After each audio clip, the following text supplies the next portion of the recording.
I'm sorry? We put on the website, we put on the consultation form, but we start recording like training sessions, Zoom sessions, and consultations. Yeah. Yep. Feel free to have a seat. So we got Mr. Opie here, Yes. GSP. Yes, he's a purebred, and he's good. I mean, he's not. I mean, I'm doing his training, so he's, you know, not. He's good, but he could use some work. But I'm really concerned because in the last 3 months or so, I've always taken him to the dog park, and he's been completely socialized. Okay. And he's been going to the dog park since he's 6 months old. And in the last 3 months or so, he becomes reactive to certain dogs. Not all dogs. Okay. You know how sometimes dogs will like just go side by side, Yep. like stiffen up? Yep. Shoulder to shoulder. Yeah. Yeah. And then he will turn around and like try to bite. Yep. So I want to avoid that. Okay. And it kind of seemed to be larger dogs, larger than him. But like a week ago, Thursday, we were there, and I've kind of been surveying the park to see if are any new dogs there. There was one that I thought would be new for him, so I kept him leashed. And good thing. It was a female, like pit bull, I believe it was. They went like head to head, and that dog just came up and we reacted. Didn't like it. So, and I have no idea why. Okay. It just happens randomly. Okay. So I'm kind of nervous now to go to the dog park, you know, because especially if new dogs come in, or ones that I know he doesn't like come in. And he needs his exercise. That's why I take him there. I'm going to maybe try to get him into some agility though too, to get some of his energy out. Okay. But I kind of need to get this resolved first, I think. Okay. Have you done anything yourself to try to address it? Yeah, well, okay, so I'm just starting with his e-collar. I never used to use the e-collar at the dog park. I would just kind of use it randomly. But when I go to the dog park, it's on all the time now because if there's something to eat that he shouldn't eat, he finds it. Oh, sure. So, and he wouldn't drop it. So I started using the e-collar to get him to drop it. Now, usually he's been pretty good about recall. I will call him Foos, for me is heel, and he'll generally come to that. Usually, sometimes I have to do it, say 2 or 3 times, Okay. you know, because he's usually really excited and running around. Oh, sure. And he will usually be good that way. Once in a while, he won't. I usually have the harness on him because that way it's easier to grab him if I need to, because they don't listen 100%, which, you know, we can work on. And then every once in a while too, you heard him whining. Yeah, the anxiety. Yeah, so once in a while, he would do that. So I would call him over to me at the dog park, you know, because I figured he was worried about a dog, and he would come and usually be okay, but yeah, it's just kind of iffy now depending on the dog. Sure. Like not too long ago, we went there and he knew one dog, and there were 4 new dogs for him. Went in, he met the 2 dogs about size, I don't know, maybe they were Australian Shepherds or something along that line. You know, smelled them fine, and then in the distance there were 2 other dogs. One was a chocolate lab, came up and we didn't like the dog, so I grabbed him and I had to leash it right away. When the dog came into the picture, what happened? Did he posture him, or did it was it a full on like bark and lunge? No, It's usually posturing. Like the other day with that female pit bull, they weren't, posturing side by side. Okay. I can't remember exactly Okay. what happened, but, yeah, so I want to get that result. Okay. So I don't have to worry about meeting new dogs. How old is he now? He's 20 months. Okay. And this happened or started happening about 3 months ago. Yeah, before that, just like, randomly, might not like a dog, but it's not like going after a dog. At what age would you say it was like the first time you feel like the first time you ever had like a tension with the dog that you can remember? Where he was Reactive. the issue? Yeah.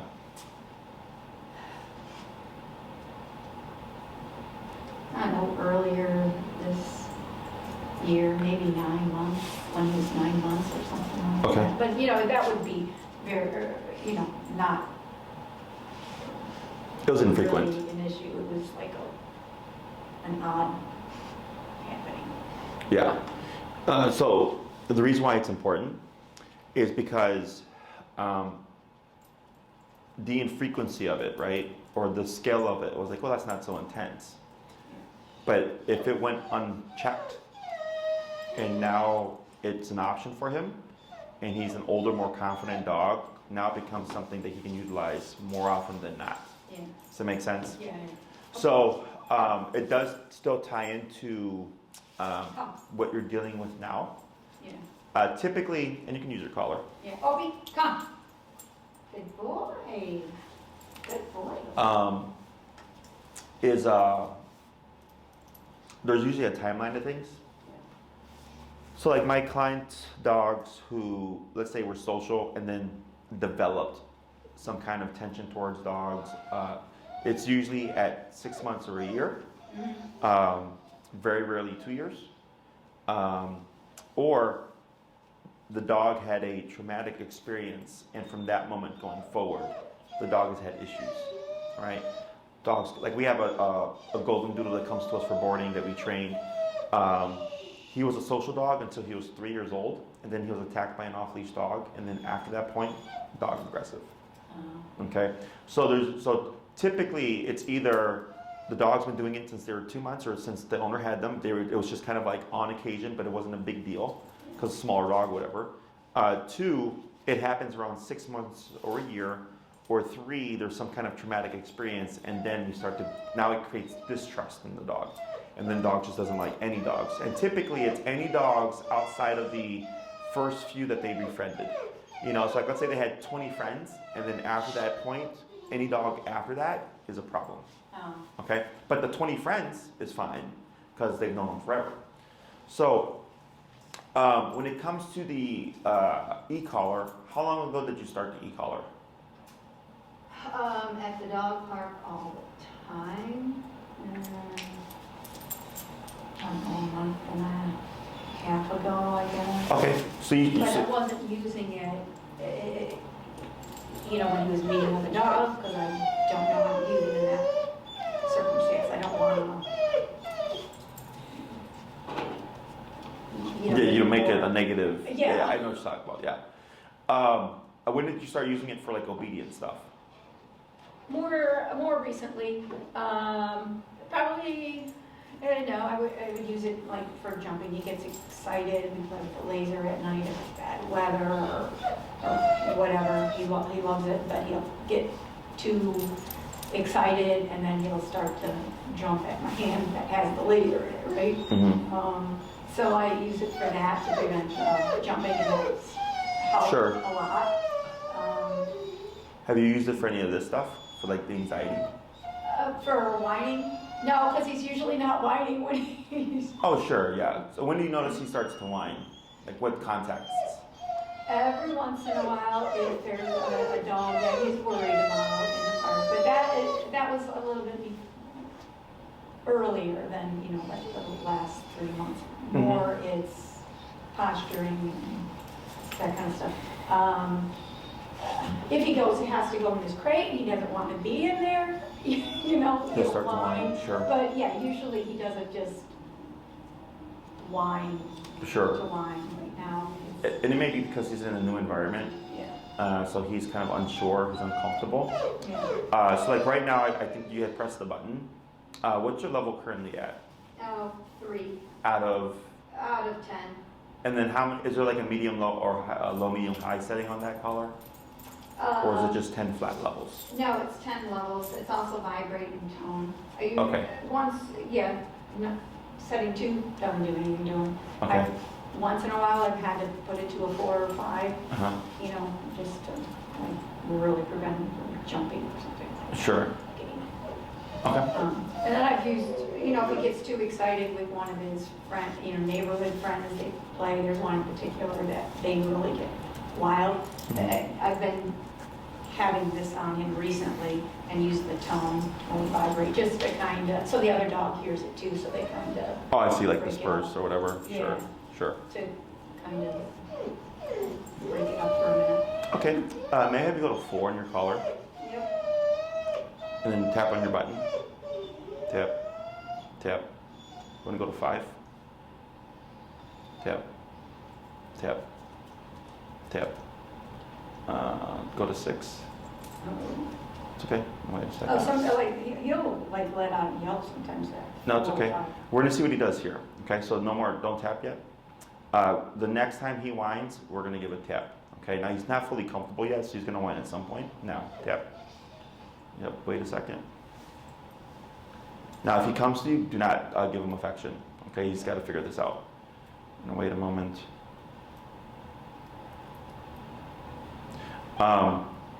So here, what I'm trying to get a feel for is his kind of mental intensity, if you will. So with the anxiety, 3, 4, 5 didn't really do much. So now we're at 6, right? And he's still not fully resolved it because you can see how he's still standing and he's like still sniffing around. Yeah. Get ready and tap, tap. It's okay. And wait a moment. And just ignore, see what he does. Good. So see how he came back into you, Yeah. right? So now, but you see how he's still standing? Yeah. Is eventually once we cut out the anxiety, he should sit and or lay down, okay? So what we're doing right now is just telling him anxiety is not an option. Pacing around is not an option. Sniffing all over the place is not an option. So when you remove options, his only option left is relax. Mm-hmm. Okay, now you're starting to see how he's panting here. Yeah. Okay, so he's venting stress right now. He's venting the stress most likely from that last hit where he yelped, because finally 6 came through. Because you tapped him several times and nothing happened. Tap. Then wait a moment. Yep. And you see how you got a little yip there? Yeah. And then I'm going to explain all this stuff here. Is now you see him kind of moving around. Yeah. Is because 6 is concerning. So now he's thinking, okay, I've been tapped at 6 8 times. What do I need to do to prevent 6 from happening again? Okay, and I'm going to ignore this as well. Is what we're trying to get him to do is just relax. But because he doesn't know how to relax yet in this setting, he's doing this where he's coming into you and seeking comfort. Yeah, this Okay. is like odd. Yes. And so before, when he came over to me, when he was going over there and stuff, all of that is actually unhealthy because it's him practicing anxiety, because that's all anxiety based. Mm-hmm. Okay, so imagine if I have anxiety and to deal with my anxiety I always smoke a cigarette, like that's not healthy, right? But that's how I deal with it. But if I keep using a cigarette to deal with anxiety, I'm not going to get better. Does that make sense? Yeah. Yep. And wait a moment. So here, same thing for him. He's trying to deal with his anxiety by pacing around and coming to me and doing this and doing that and whining, and you're saying nope, nope, nope, nope, nope. So eventually he goes, well, if I can't be anxious here, what can I be? Calm, Yeah. quiet. Okay, so this is different because we're in what I call behavior realm, because you have obedience and behavior. Okay, so your dog could be amazing, sit, stay down, come play, seal, super reliable, off leash and all that stuff, but still have behavioral problems because they don't cross with each other. Okay, so your tool, your e-collar, can do 2 things. It can teach your dog to do stuff like sit and stay and foos and all that stuff, and it can teach them to not do stuff. Yeah. Right now you're teaching them to not do something, and that something is don't be anxious, right? Yeah. So now you're starting to see him shake. Yeah. You see it, how he's just standing there Yeah. shaking? Yep, this is normal. Is right now, because his brain wants to do all this pacing, and you're telling him that's not an option. So he's like, well, then what do I do in response? Right? It's got to go somewhere. Eventually, because this is going to get tiring, he's going to just sit and lay down. But it's going to, and it's just going to take him a while before he opens up to that next kind of option. Does that make sense?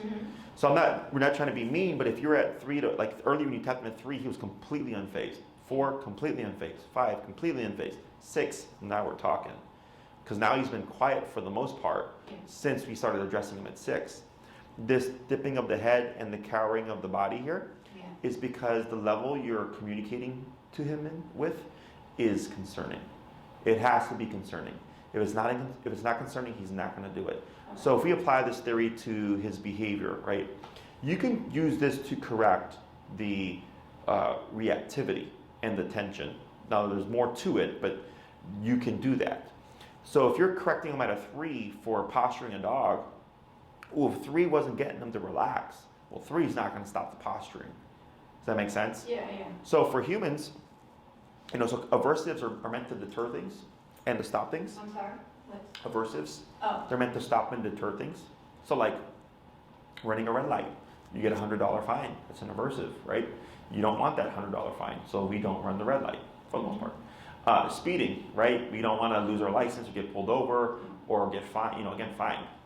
So we avoid that for the most part. Dogs are similar. He doesn't want that 6. So he's like, well, why does 6 keep happening? Well, it keeps happening when I whine. So what happens if I don't whine? Nothing happens. And you see how he's kind of looking that way? Is he panting? No, he's got a closed mouth. Yeah. But you can see how he's shaking. And it's just like he looks in a very kind of contemplative state, right? That's him processing, why is 6 happening? But he's internalizing, well, every time I whine, right? So now he's got to think, well, if I can't whine, what can I do? Okay? But it has to go somewhere. That anxiety has to go somewhere. So that's the shaking, okay? And you might at some point see him panting again. That's him venting stress. There you go. Yep. That's him getting rid of the anxiety. We call it detoxing, okay? So kind of like with a person who goes to rehab, if they can't do their drugs, right? It's got to come out somehow. And then you see a lot of the other stuff, okay? It's the same thing for dogs here when we're talking about behavior. So if yesterday I had a very one of the most reactive dogs I've had in a long time. And the dog, when it sees another dog, the answer is, it's fight response. I'm gonna lunge at this dog, right? So we bring dogs out, corrected the behavior, and now the dog started to pant and shake very much like your dog, because the dog's like, well, if I can't lunge and attack this dog, what can I do, right? So the dog's like, all right, well, I'm just sit here and mind my business. But it's stressed because it doesn't like the dog being that close. Yeah. So that's all normal. But the dog has to learn that the response that they're choosing is not healthy, and they have to find another outlet. Does that make sense? Yeah. So when it comes to the tension stuff and the reactivity, I wouldn't use the same approach. I wouldn't say put your dog at the dog park and just tap him at 6. There's more that needs to be done. Yeah. Okay. Part of it is he needs to learn that the e-collar is a line of communication. Okay. Now, when you've layered the e-collar over your obedient stuff, how have you layered it in? It's really, I haven't been using it for like come, sit, stay. It's mainly outside if he doesn't come, for example. I've been giving him, it's usually on a 3. I tap him and he comes. And how did you condition him to come to you with the 3? He just, I don't know, looks at me. Okay. And he stops, and he knows the command. Okay. And you can't really It's okay. say, but it gets his attention. Sure. And So, then he'll come. Or I've had to tap him more than once. It's usually at a 3 because when I'm out in the backyard, I'm doing that. Or even at the dog park. Well, no, if he's at the dog park, I'm super excited, and I've used it only, I haven't really used it there a whole lot until just recently. Okay. I've given him a tap when I've told him to foos and he's not coming, but he's more excited sure. then. So So I guess just because he knows the command and getting his attention Okay. with this. Okay. But, you know, just constant training with this, no, I haven't been Okay. doing that. So what we want to do is make sure we layer in the collar so that he has a full understanding of how it turns on and how it turns off. Okay. So we use a concept that's called pressure work. Are you familiar with that concept? No. Have you drive? Yeah. Have you ever been on the expressway? Yeah, coming here. Have you have you ever had someone be really close to your bumper, Oh, yeah. right? And it makes you feel a certain way. Yep. And you might speed up, you might switch lanes, you might not do anything, or you might hit those brakes, Yeah. right? It may not be the response they wanted, but they do that to garner a response. Does Yeah. that make sense? Yeah. So that's pressure. Growing up, we also have peer pressure, right? Kids trying to pressure us into doing things we shouldn't do. So pressure is everywhere. There's also social pressure. Here with this guy, we have remote pressure, we have leash pressure, we have spatial pressure. So like the posturing, that's also a form of pressure. Okay, have you ever pulled up and pressed down, pulled up on his leash or collar, pushed down on his butt to make him sit? I kind of, yeah. Okay. Mainly lately I've been Just like a tap. Right. until he does it and he. Sure, but I'm sure you've either seen it or maybe you've done it where you've kind of had to Yeah. put a little bit more effort, right? That's Yeah, oh, technically yeah, pressure, yeah. right? You Yeah, pull up and actually. you press down, right? But then when he sits, what happens? He sits, then I tell him he's good. Yep, and probably let go of pressure, Yeah. right? There's no more need to keep pushing down. It's the same thing with the e-collar. Okay, it's a form of pressure, and we shape all the behaviors using the e-collar. So most people tend to think punishment-based. Punishment-based would be, I've taught sit with food. The dog knows the word sit, so to speak. And I go outside and I say sit, doesn't do it. And I say sit, the dog doesn't do it. And I say sit, the dog doesn't do it. And I go, finally, zap. Then the dog sits down like, what the crap, Yeah. right? That's punishment-based training. Sit, sit, sit, and if you don't do it, I'm gonna punish you, Mhm. okay? The way we go about it is every time I say sit, that e-collar kicks in, guaranteed, okay? So it's sit or this tap's gonna happen, right? But now the dog goes, man, that tap happened so fast. Go ahead. I just had my piece of paper with my questions and where they go. Oh. Oh, no, there it is. What happens, it's okay. What happens when I sit down faster than the tap? And the answer is there is no tap, okay? So I'm using the e-collar more as a motivator, right? The dog wants to beat the punch, whereas we tend to give the dog opportunity to avoid the tap and then correct them. Yeah. Does that make sense? Yeah. So that's more so punishment-based training. Now, people get confused because like, but Jesse, you're zapping the dog in either sense. And I go, yes, but it's how it's being applied that matters, okay? So right now, we technically use the collar as a punisher, okay? Because we want to correct the anxiety. But now he's been quiet and still for about the last 5 to 8 minutes, right? And now he's starting to pace a little bit, so it might come back, and we would just correct them, and then we might get 20 minutes of him being quiet, okay? Because now he's starting to register, oh, this tap is telling me not to be anxious, okay? So there has to be a clear understanding from the dog of how do I turn this on and how do I turn this off, okay? Just like for us, if you woke up every day to a ticket on your car with no reason, you would get pissed. Why do I keep getting this ticket? Why do I gotta pay this fine? How do I avoid this, right? So like when they do the cleaning, the street cleanings, right? There's signs, don't park here on Wednesday. So if you park there on a Wednesday and you get a ticket, well, we told you, we forewarned you, right? Same thing for the dog. So when we do behavioral stuff, we always start with the heel first, okay, or the foos. We teach the dog how to walk at our side using pressure, okay? So I want to have a completely slack leash and the dog right next to me, and I don't care what the environment is. I don't care if you're walking to the park. I don't care if you're walking through a group of dogs. I don't care if you're walking in Home Depot or PetSmart or walking to his favorite place in the world. He's at your side with a completely slack leash, kind of like right now. Yeah. Earlier, until we started to address him, it was kind of all this, right? Yeah. And after you've told him don't do that, now he's been sitting there or standing there next to you with a completely slack leash. He's not fully relaxed, Right. but now you're not getting all this nonsense, Yeah. right? We start with that. Yeah. And Doesn't then- need that. And we see what does that resolve, Okay. okay? So heel tends to resolve 70% of problems. So like I had a case earlier, it was a reactivity case. Today was their 6th class. We haven't had reactivity since the 1st class. Really? What's that dog's name? Because I've seen some of your videos. Oh, Luna. It's a black border collie mix. Okay, I haven't Yeah. seen those on. So nervous, reactive dog towards humans and dogs. So the Okay. first, when we had the consultation, was like barking and lunging at me.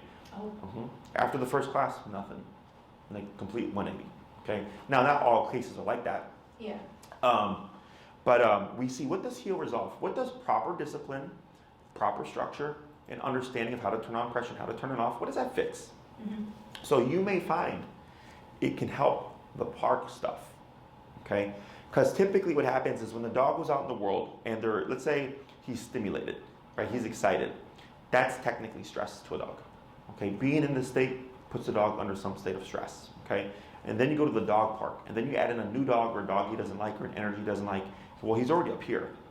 So then that new dog just puts him over the edge. When you do proper conditioning of the e-collar and we get passiveness, now when he goes to the dog park, he's not up here, he's right here.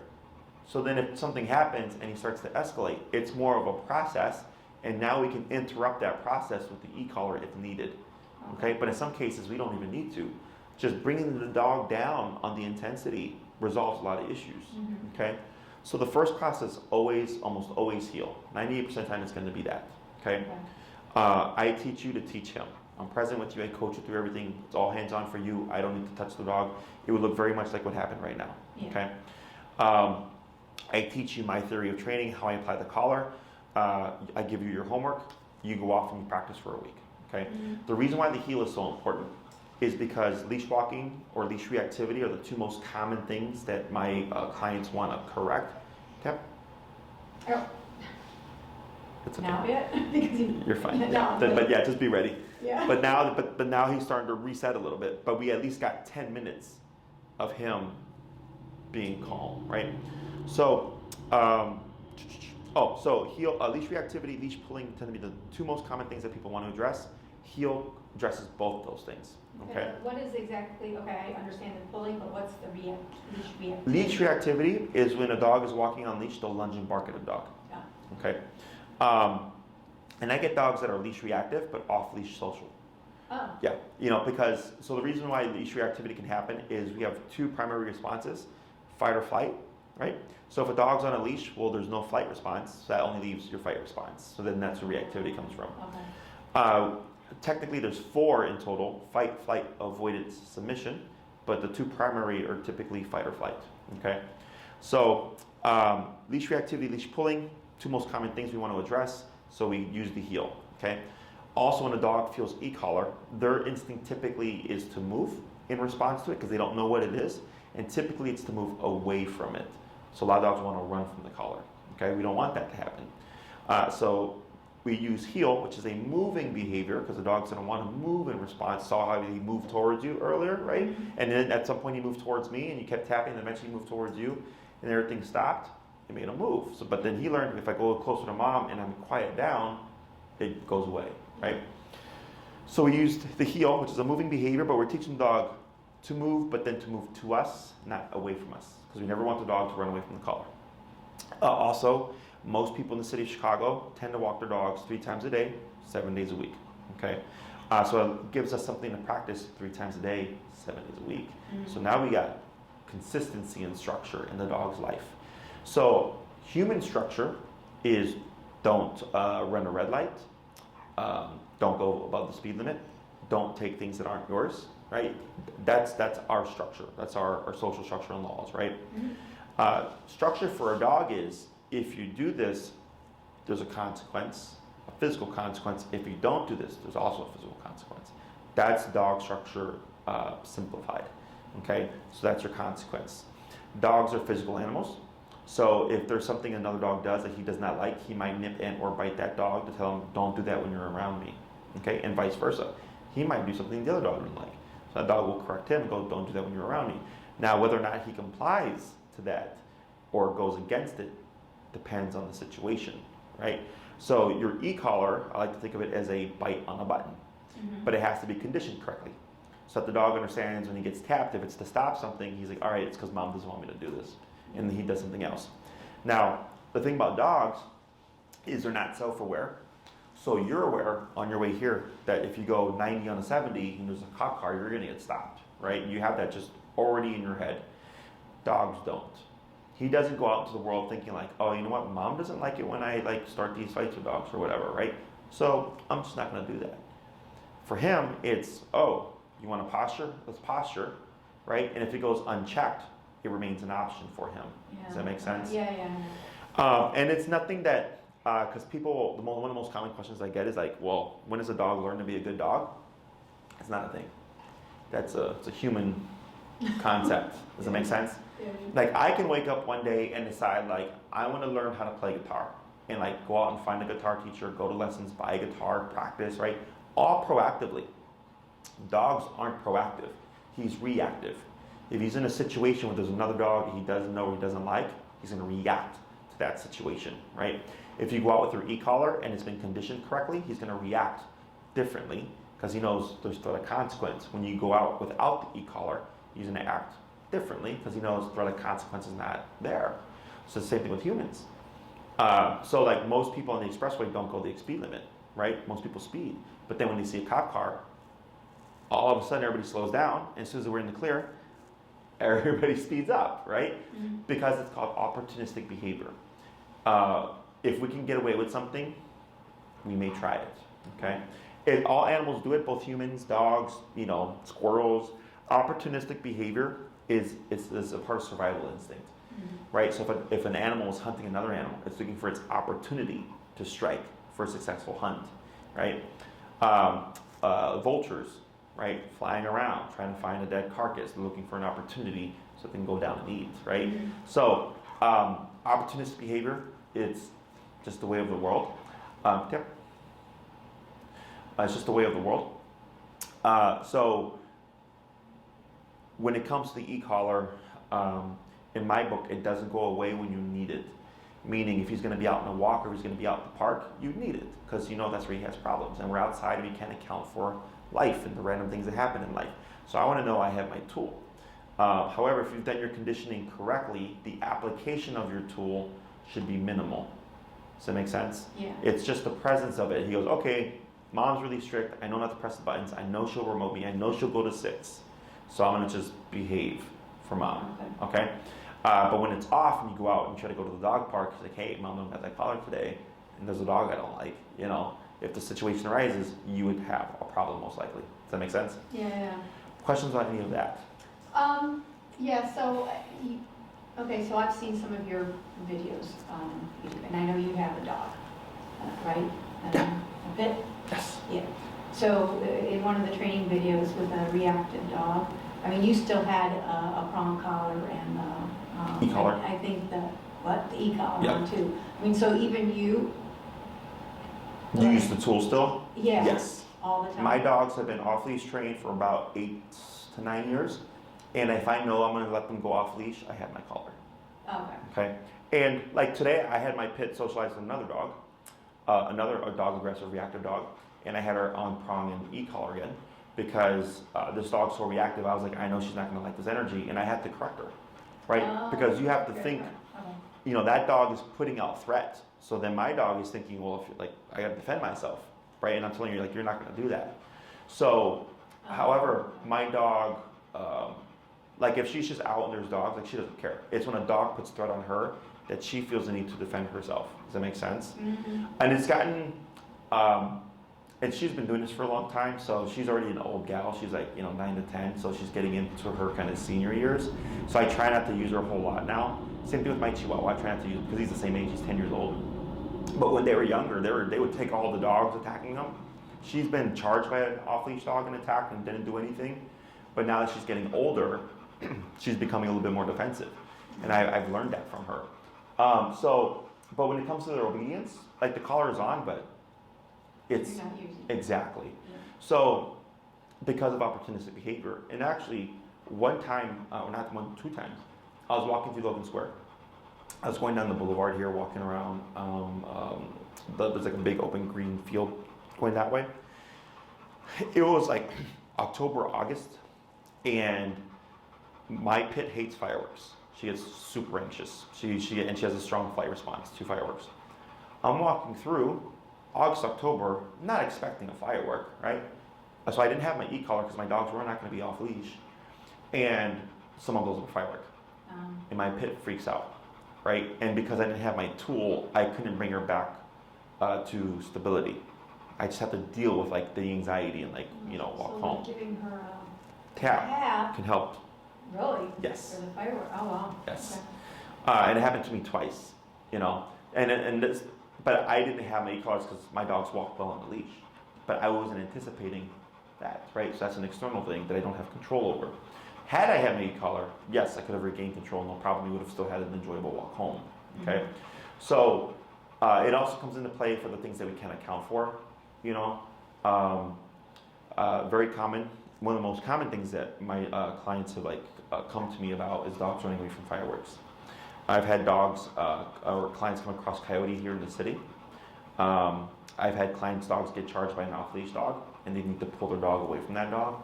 I had a client whose dog was chasing a squirrel, and the squirrel was not a smart squirrel, and didn't run up a tree. It ran towards the street, and they had to pull their dog off of that squirrel. So it's when you've done your conditioning correctly. Ideally, it's just functional. However, life's not perfect. That even if your dog were to be disobedient and bypass, and running away from a firework is not being disobedient. That's a dog running for its life, right? Because they're not aware of what that is. So technically, you have to override the fear of running away from the firework with the fear of running away from you. So running away from you is more scary than running away from the firework. Does that make sense? Because so if you called your dog, the recall may not work or most likely won't work because it's against instinct to run to danger, right? So if there's a burning building, you're not oh, let me run in there, right? Unless there's an incentive for you, a family member, my child, my dog, then you have something, but it's still probably a little bit of apprehension knowing that you're running into danger, right? Same thing for the dog. So, and then if you ever see videos online of a dog that's off collar and doing really well, I'll point out to people to look at the environment. Sometimes it's an environment like this, where we're inside, it's closed off, and the dog's doing great because it's controlled. Or two, the dog is out in an empty field where nothing's going on. Right. Or three, there's nothing to say that prior to that filming session that there was training done prior to warm the dog up, and then it was filmed. Does that make sense? Yeah. Because I've had clients, well, Jesse, I saw this, and I saw this dog do this, and I saw this dog, and I get it. I'm but think back to the video. And a lot of them will go you're right, there was nothing in the environment, okay? I train for real life. I train for, you're gonna walk, and there's gonna be dogs around, and there's gonna be distractions, and maybe there's some kid that blows up a random firework on a day that you don't expect it, that you know how to think on the fly and use your tool to regain control in the situation, okay? Now, and it's only when you need it. If it's a great dog inside the house, you don't need it. If it's a great dog when you go to your, a relative's house or a friend's house, you don't need it. Unless you want more control in the setting, you don't need it, okay? Other questions? Yeah, well, hold on just a moment. Yeah. I think you answered a lot of them, but, okay. Oh, yeah, so, if I sign up for the training, I'll have opportunities to put him to the test, meeting other dogs, larger dogs, right? You talking about on just on your day-to-day life or what have you? Yeah. Okay. Yeah. Yes and no. I know there's you had controlled sessions with your dog. Yeah. Yes. So the reason why I say yes and no is I cannot guarantee that I can make your dog like those settings. Yeah. Okay. We have things to do. We have exercises that we can do, and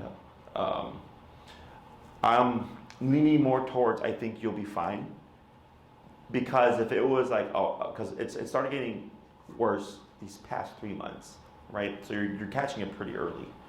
The other thing is there's some dogs that he doesn't react to, right? So that there's a context to it, right? So otherwise, if your dog, if it was every dog all the time, it's been happening for a while. It's been happening since a certain time. 6 months. I go, man, this is a dog that probably should not be around those dogs. It's a different conversation. Okay, so I'm leaning more towards yes, you should be able to integrate him with other dogs, and he should be non-reactive, okay? However, also bear in mind that it's only fair that if you feel or see that your dog is uncomfortable in a situation, to remove your dog. Yeah. And then just leave the dog park, okay? Yeah. He doesn't need the dog park, okay? That's a human thing. Yeah. What he needs is discipline, structure, food in his belly, water, a roof over his head, right? And some walks. That's good for the dog. Runs. He needs to run. Sure, freedom to run, that's fine. But he doesn't need the social interaction, okay? He's not sitting at home going like, man, I wish mom would take me to the park, but she doesn't. He doesn't do that, okay? Dogs, because everybody asks, my dogs don't go to the dog park. They don't really interact with dogs. They're 10 years old, and people have commented on oh, wow, your dogs don't do anything, that's boring. I go, my dogs absolutely love a structured walk. They're focused, they're walking, and then when we get somewhere and I feel okay, this is a great place for you to run around and be a dog, I allow them to, and if I don't have time that day, that they don't. But they just enjoy the walk and being out and exploring and seeing the city. And it's more exercise, in my opinion, when you walk your dog in a formal heel, because they have to stay focused on you, be at your side, have impulse control, and not just do any little thing they want to do, plus the physical component of it. Yeah. So when you walk your dog in a structured heel, you double to triple the the intensity of the exercise, because it's both mental and physical. You can even put things like a dog backpack and put some weights in there. So now it's structured walking, carrying a heavy thing, and walking for 3 miles, right? And there is his exercise and a job, which makes it even more stimulating for a dog. So I'm not saying not to. I'm just saying if we were to come to the realization of you know what, he's just not a dog that likes being in this kind of social setting, it would be unfair and also technically a liability to keep bringing him, okay? Now with the control is meant to give you and your dog more freedom. So it's well, if really just doesn't like certain dogs, and I know when they're there to not go, I can still run my dog in the field. Yeah. Because I have off-leash control. Yeah. So there's still an answer to expel energy and exercise. It doesn't have to be with socialization. Yeah. Okay. Socialization is you walking with your dog and him not being a nuisance to other people or dogs. That's socialization. Interaction doesn't have to happen. Okay? Does that make sense? Mm-hmm. Yeah. So any other questions about? No. Poor thing is still kicking. Yeah, but you can see how, because he hasn't laid down yet, right? Yeah. You can see that, just his level of discomfort. Now, let's say with the training, you do the first class or 2 on heel and stuff. I bet you then he lays down. Yeah. I had a case, I'm trying to remember who it was. I had a case, a very anxiety-based case, a lot of overstimulation, just could not sit still. We did 15 minutes of heel, the dog laid down and fell asleep at the owner's feet. And the owner was they're like, oh my God, how? I'm because of the structure. The dog has now learned to turn off, whereas before the dog didn't have the ability to turn off. Okay, yeah. So when she learned to turn off, she was able to actually lay down and relax, because it's unhealthy to live in that kind of emotional, mental state of this constant vigilance or stimulation. So when it comes to length of time and all that stuff, it really comes down to how much control you're wanting, and it's just how much you're trying to achieve with your dog. Yeah. So I put you at least 6 classes, and then 9 or 12 if you wanted more. Oh. Okay. So with the 6, it would be 2 on heel. What does this help resolve? Okay. So if you do the 2 classes on heel, and you're like, man, Jesse, he just seems more calmer. He seems more passive. We've gone to the dog park a few times with certain new dogs, and he's been fine. But we did have a reaction here and there. And I'd say, what happened? I want to know about those reactivity moments, right? And you may say, the dog came in just bounding full of energy, new dog. I go, that makes sense because of the big energy. And he's going, hey, we don't do that here, right? I don't know you. And then I give you some insight on how to address that. If we need to do controlled context here, that's fine. I can show you also how to introduce him to a dog correctly. Okay. So let's say he doesn't take to scenarios where there's off-leash dogs that he doesn't know. okay? Mhm. But you have a friend who has a dog. Yeah. I can show you how to introduce them to another dog like that because you can repeat the exercise and it's controlled context. Okay. We get cases where the dog does completely fine here because it's controlled. It's not, whereas the dog park is typically uncontrolled. Right. Does that make sense? Yeah, yeah. And that's well, and it's super uncontrolled there because then you have other dog owners that may or may not be watching Yes. their dogs. And Correct. that's an issue because wherever Opie is, I'm there. Yes. Yeah. Most people don't do that. Not all. Some are very good and some just think it's okay to, Yes. once you're there, forget about your dog, but Yes. it's not. And in the dog world, they regulate themselves, right? In our world, we have law and cops and judges that regulate us, right? So like if I'm at the store and I see a child misbehaving, I might think like, man, that kid needs discipline. But it's not my job to discipline that kid. And if I did, I could get in trouble for it, right? Go to jail or something. Yeah. For dogs, they don't have that. If a dog is out of line and Opie's like, you know what, you need some discipline, they just go. Yeah. So in my book, and I've had to do this back when my dogs were younger and they would go to dog parks, is I would come across that very same thing. Dog owner who's just on their phone or drinking their coffee, having a conversation, right? Mhm. Their dog's being a nuisance, and then my dog's like, hey man, I'm tired of this dog. I would correct the dog. You know, and some people would be like, oh, what did you do? I'm like, oh, I corrected the dog because this and that. And they're like, well, I'm sorry. And they would take their dog and whatever. And other people were like, who are you to correct my dog? I'm like, well, you're over there on your phone. Yeah. So you and Yeah. my dog will bite your dog. So what's better, me or teeth? Because my dog's not aggressive. My dog's just tired of your dog not knowing boundaries, Yeah. right? And I have a pit. So obviously, if she did something, the way they would view it is completely different because she's a pit. Right, so I had to be kind of more proactive about addressing dogs for her, but that's why her and I had trust because she was like, oh, well, I just go to dad because dad will correct the dog for me. I don't need to do anything, right? Mhm. But when the dog is put in this position where they have to correct the dog themselves, some people will look at that and they'll say, yeah, the dog needs to be corrected by another dog. And I go, no, don't do that because a dog will kill another dog. Yeah. Like that stuff happens. So when I hear people talk about like, oh, let them sort it out, I'm like, not if you want to end up with the dead, if I want to end up with the dead dog, right? Humans step in, okay? So, does that make sense? Yeah. Yep. So with the 6, it'd be 2 on the heel, 1 on how to socialize them correctly, 1 on how to introduce them correctly. Recall would be another class, conditioning it correctly. So that would be like 5. Which leaves the 6th class kind of like as a variable. Okay, so if you wanted to review more socialization stuff, we could. If you want to try to cover more obedience type stuff, we could.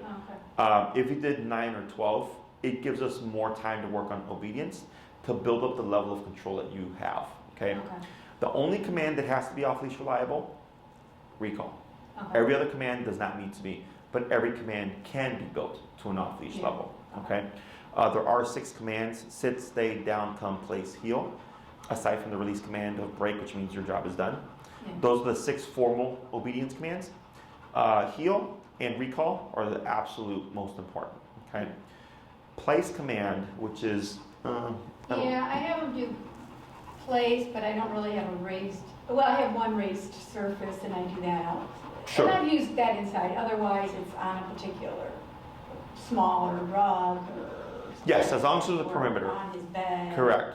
Something like that. So with the place command, it gives you stationary control. So sit and down are stationary commands, right? Put your butt down, don't move. Lay down, don't move. Place is go to this object and don't get off. So it's more lenient. Yeah. So a lot of my clients will just learn place, heel, and recall. And that allows them to pretty much do anything with their dog. Sitting down are kind of like if the owner just wants to have like a really well-trained dog.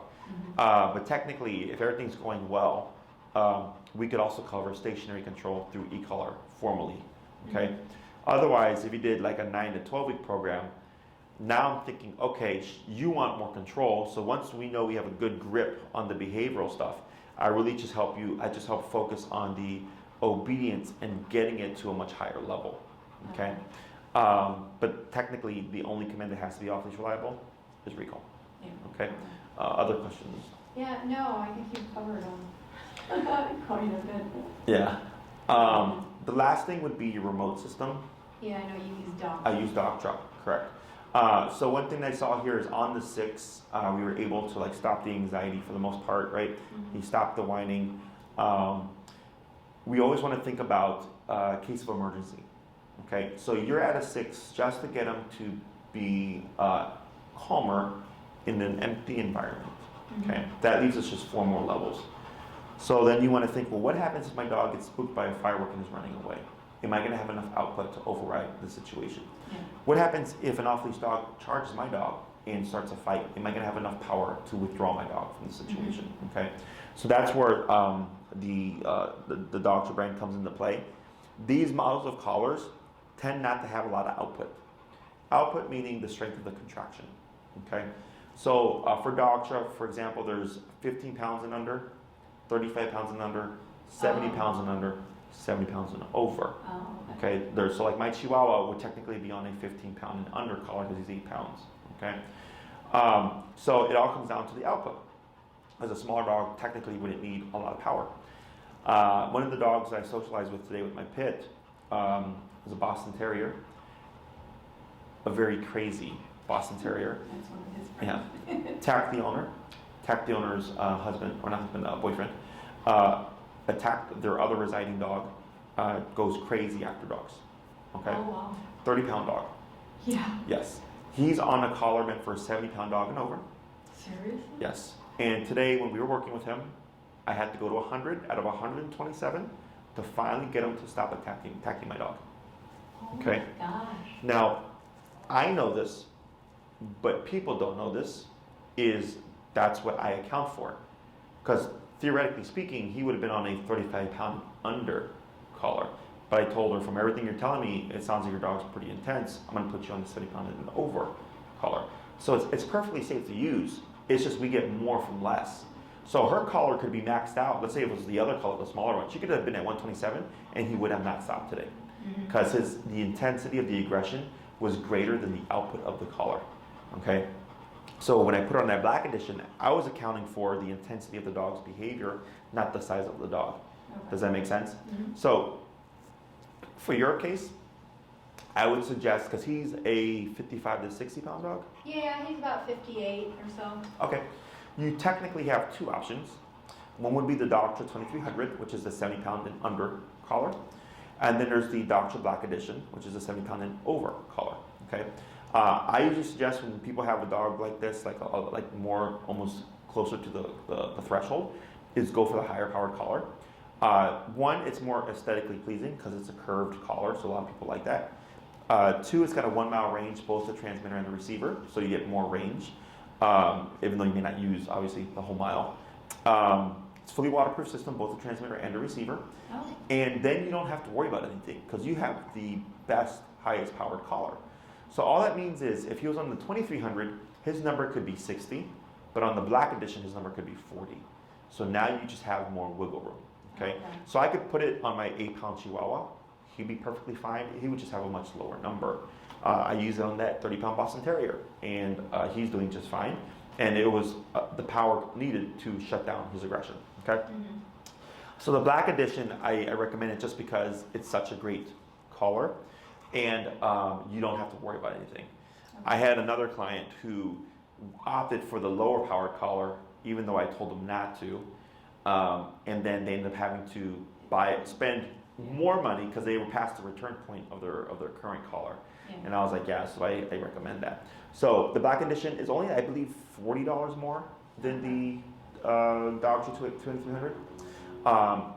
Lifetime, I mean, in terms of their lifetime, they last a very long time. I've had my collars going on 8 to 10 years. Okay. The only thing I needed to do is replace the battery, which was it's like a $25 thing. Okay. As long as you take care of it, they last a really long time.